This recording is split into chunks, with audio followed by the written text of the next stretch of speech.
Le Zimbabwe est un pays situé en Afrique australe avec une population travailleuse et hospitalière.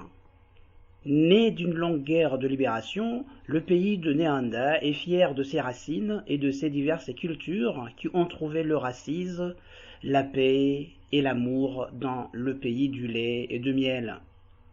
On n'aura pas connu la totalité du Zimbabwe sans visiter la première et la plus ancienne banlieue d'Mbare, densément peuplée, fondée en 1907. Le ghetto, comme beaucoup l'appellent, a environ 115 ans d'existence et c'est le cœur de l'économie agricole du Zimbabwe. Elle abrite en effet le plus grand marché de légumes du pays.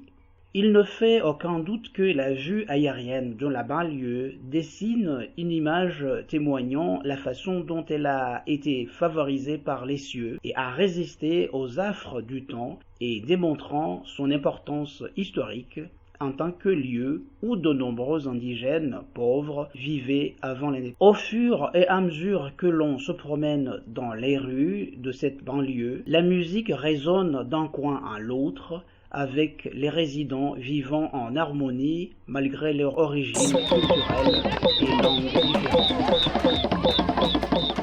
Barré a également accueilli pendant des années des frères et sœurs des pays voisins comme le Mozambique. L'un des Mozambicains, Sekuru Francisco Sebastião, est arrivé au Zimbabwe dans les années 1940.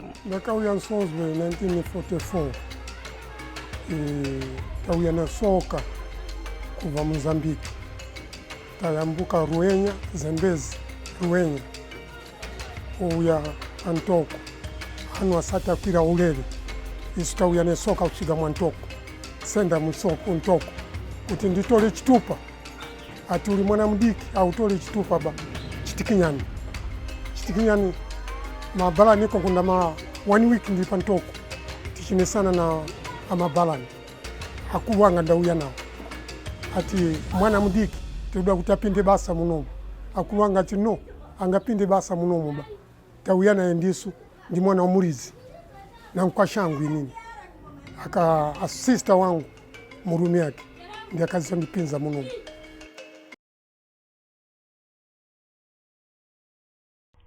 Il partage son histoire sur la façon dont Barré s'est transformé au fil des ans.